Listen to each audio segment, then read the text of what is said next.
Assalamualaikum warahmatullahi wabarakatuh.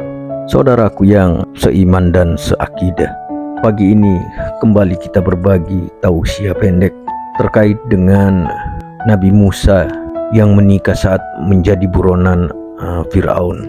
Suatu ketika seorang laki-laki datang dari ujung kota itu berkata, "Wahai Musa, pembesar negeri Madian sedang berunding untuk membunuhmu. Kusarankan engkau secepatnya pergi dari kota ini." Wahai Musa, saya berharap engkau mendengar saranku ini. Selesai mendengar saran laki-laki itu, Musa pun bergegas keluar dari kota itu dengan perasaan takut. Di perjalanan, Musa terus berdoa, "Rabbi najini minal qaumid dhalimin." Ya Rob, selamatkan aku dari orang-orang zalim itu. Al-Qasas ayat 21. Tatkala menghadap ke arah negeri Madian, ia kembali berdoa, "Asa Rabbi an yahdiyani sawa as-sabil." Mudah-mudahan Rabbku membimbingku ke jalan yang benar. Al-Qasas ayat 22. Di pinggir kota Madian, di dekat sumber mata air, Musa melihat sekumpulan warga sedang meminumkan ternaknya. Sedangkan di belakang orang banyak itu, tampak dua gadis sedang menambatkan ternaknya. Musa mencoba mendekatinya sambil bertanya, "Apakah maksudmu melakukan itu?" Kedua gadis itu menjawab, "Kami tidak dapat meminumkan ternak kami sebelum para penggembala itu memulangkan ternaknya. Sedangkan ayah kami di rumah sudah tua." Karena iba, Musa menolong keduanya, memberi minum ternak itu, kemudian kembali ke tempat teduh lalu berdoa, "Rabbi inni lima anzalta ilayya min khairin fakirun." Ya Tuhanku, aku sangat membutuhkan suatu kebaikan yang engkau turunkan kepadaku. Al-Qasas ayat 24.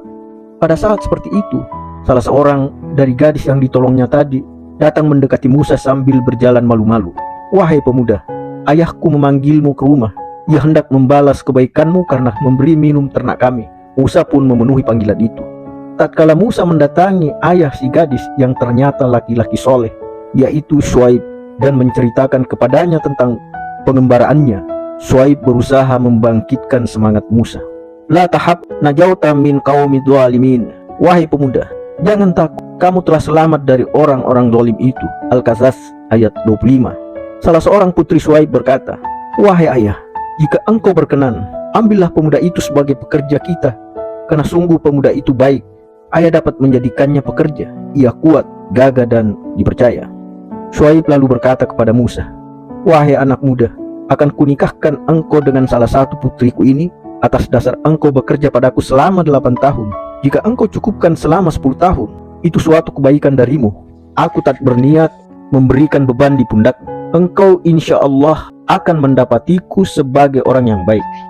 Mendengar tawaran itu, Musa menjawab, "Zalika baini wa bainaka ayyamal ajalaini qadaitu fala udwana alayya wallahu ala ma naqulu wakila." Itulah perjanjian antara aku dan kamu. Mana saja kedua waktu yang ditentukan itu aku sempurnakan. Tak ada tuntutan hambatan atas diriku lagi. Allah menjadi wakil menyaksikan apa yang kita ucapkan. Al-Qasas ayat 28. Musa pun menikah dengan putri Syuaib.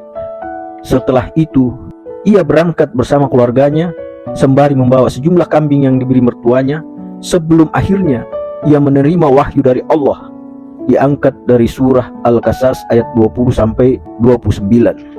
Pesan yang bisa dipetik dari riwayat ini, bahwa jangan lupa menghadirkan bahagia walaupun di saat-saat terjepit. Seperti Musa yang menikahi putri Syuaib saat menjadi buronan Fir'aun, Nabi menikahi Syafiah di hari-hari perang. Pada konteks keluarga masa kini, suami atau ayah juga bisa menghadirkan kejutan bahagia saat-saat ekonomi sulit dan memberi hadiah sederhana kepada anak atau istri. Tentu, pemberian sejenis itu lebih terasa berkesan dan menjadi cerita lama yang tidak pernah habis. Saudaraku yang seiman dan seakidah, demikian tausiah singkat ini. Mudah-mudahan memberi pemahaman kepada kita bahwa jangan lupa hadirkan bahagia di saat menderita. Terima kasih telah menonton video ini. Mudah-mudahan kita masih bisa bertemu pada tausiah pendek lainnya. Wabillahi taufiq wal hidayah. Wassalamualaikum warahmatullahi wabarakatuh.